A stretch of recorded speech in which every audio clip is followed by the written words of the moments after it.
Bonjour, suite à une transformation chimique, nous avons obtenu ce mélange hétérogène. Pour séparer le solide du liquide, nous allons utiliser un dispositif de filtration. Il existe deux types de techniques de filtration, la filtration simple, par gravité, et la filtration sous vide. Dans cette vidéo, nous allons utiliser la technique de filtration sous vide. Le dispositif expérimental est constitué d'une fiole à vide, d'un entonnoir Büchner, d'un papier filtre, d'une trompe à eau, d'un joint conique et d'un tuyau rigide qui relie la fiole à vide à la trompe à eau. Allez, maintenant je vais vous montrer comment on fait cette filtration. Tout d'abord, on fixe la fiole à vide à l'aide d'une pince.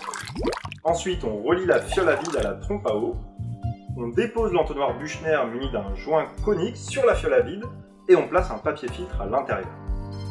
On humidifie le papier filtre avec du solvant, ici l'eau, pour que ce dernier adhère à l'entonnoir. On ouvre le robinet d'eau au maximum et on verse le mélange dans l'entonnoir Büchner. On rince l'Erlenmeyer avec un peu de solvant glacé pour récupérer les dernières traces de solide. Le solide contient encore des impuretés. On peut les éliminer à l'aide d'un solvant de lavage froid qui entraîne les impuretés sans solubiliser le produit. Pour cela, on coupe l'aspiration.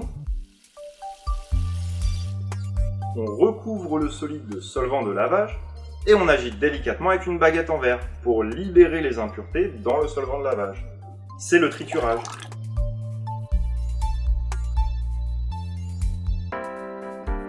Il est important d'insister sur la nécessité de couper l'aspiration avant d'introduire le solvant de lavage. Sinon, il va être immédiatement aspiré sans entraîner les impuretés. On rebranche enfin l'aspiration, le solvant de lavage contenant les impuretés est éliminé. On coupe maintenant l'aspiration et on récupère le solide. Ce dernier peut contenir encore des traces de solvant. On pourra le sécher en le plaçant à l'étuve. Quels sont les avantages de la filtration sous vide par rapport à la filtration simple par gravité? La filtration sous vide est plus rapide et permet d'obtenir des cristaux moins humides que la filtration simple en raison de l'aspiration.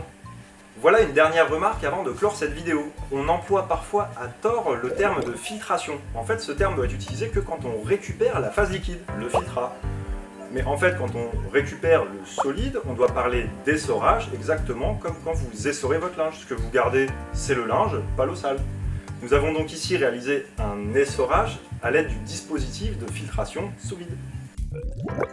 En conclusion, une fois qu'on a isolé le produit synthétisé, il va falloir l'analyser afin de vérifier qu'on a bien synthétisé le bon produit et contrôler ses impuretés. On pourra ensuite éventuellement le purifier. Si vous souhaitez en savoir plus sur les techniques de caractérisation, je vous invite à aller voir la vidéo intitulée « Analyse d'un produit ».